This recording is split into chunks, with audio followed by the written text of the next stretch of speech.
इस वीडियो में हम बात करेंगे सांख्य सागर झील की, जिसे प्रदेश का दूसरा वेटलैंड एरिया घोषित किया गया है। सबसे पहले ये देखते हैं कि ये चर्चा में क्यों है। तो हाल ही में सरकार द्वारा इसे रामसर आर्द्रभूमि स्थल घोषित किया गया है, जिससे इसे अब वर्ल्ड टूरिज्म मैप में जगह मिलेगी। वीडियो में आगे बात करने से पहले हम ये जानेंगे कि आर्द्रभूमि क्या होती है। इसे इंग्लिश में वेटलैंड कहा जाता है। इसकी डेफिनेशन या फिर आर्द्रभूमि को इस प्रकार परिभाषित किया गया है कि स्थलीय और जलीय पारिस्थितिकी प्रणालियों के बीच संक्रमणकालीन भूमि, जहां जल आमतौर पर सतह पर होता है या भूमि उथले पानी से ढकी होती है। मतलब दो अलग अलग पारिस्थितिकी तंत्र, एक जलीय और एक स्थलीय, इन दोनों के बीच की जो संक्रमणकालीन भूमि होती है, जो इन दोनों को मिलाती है, उसे आर्द्रभूमि कहा जाता है। सांख्य सागर झील के बारे में, ये मध्य प्रदेश के शिवपुरी जिले में माधव नेशनल पार्क में स्थित है। यह एक कृत्रिम झील है। यहाँ प्रवासी पक्षी बहुत अधिक मात्रा में आते हैं। भारतीय उपमहाद्वीप में आर्द्रभूमि सर्दियों के दौरान प्रवासी पक्षियों के लिए चारागाह और विश्राम स्थल के रूप में कार्य करती है।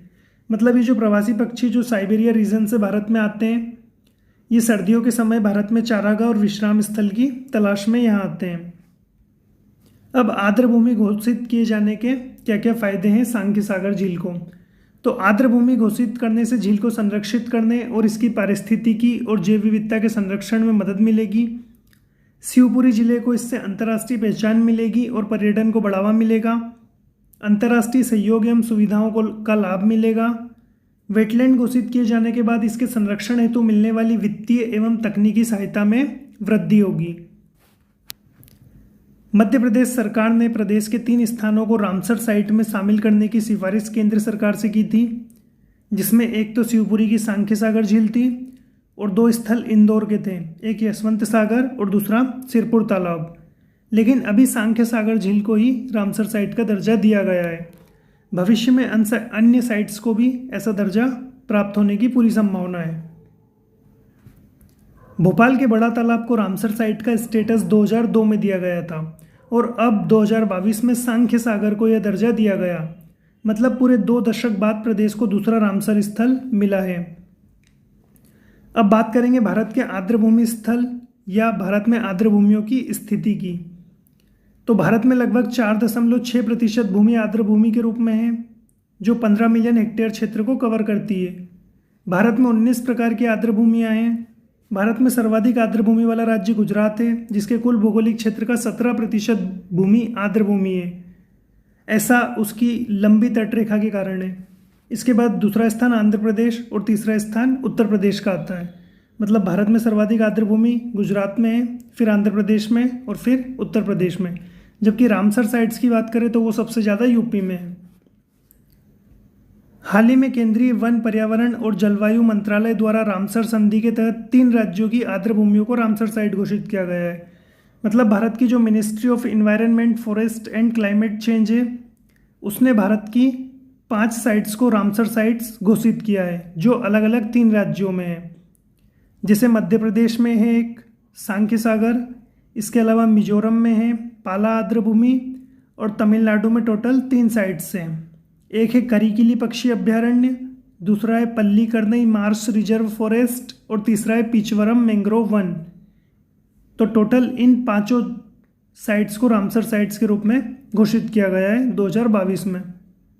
अब देश में रामसर साइट्स की संख्या 49 से बढ़कर 54 हो गई है, जबकि पूरे विश्व में लगभग 2437 रामसर साइट्स हैं। सबसे अधिक रामसर स्थलों वाला देश यूनाइटेड किंगडम है, जहां लगभग 175 रामसर साइट्स हैं। अब देखेंगे रामसर कन्वेंशन या रामसर अभिसमय को कि ये क्या है। तो रामसर कन्वेंशन आर्द्रभूमि पर एक सम्मेलन है जो ईरान के रामसर शहर में हुआ था, इसलिए इसे रामसर कन्वेंशन कहा जाता है, जिस पर 2 फरवरी 1971 को हस्ताक्षर किए गए और 1975 में लागू हुआ। इसीलिए हर साल 2 फरवरी को विश्व आर्द्रभूमि दिवस के रूप में मनाया जाता है। यह पहली बार 1997 में मनाया गया था। इसका उद्देश्य विश्व में सभी आर्द्रभूमियों का संरक्षण और बुद्धिमत्तापूर्ण उपयोग करना है। 2022 में विश्व आर्द्रभूमि दिवस की theme wetlands action for people and nature थी। अब एंड में देखेंगे आर्द्रभूमि के क्या महत्व है या क्या लाभ है। तो आर्द्रभूमि अत्यधिक उपजाऊ पारिस्थितिक तंत्र है जो दुनिया को मत्स्य उत्पादन का लगभग 2/3 हिस्सा प्रदान करते हैं।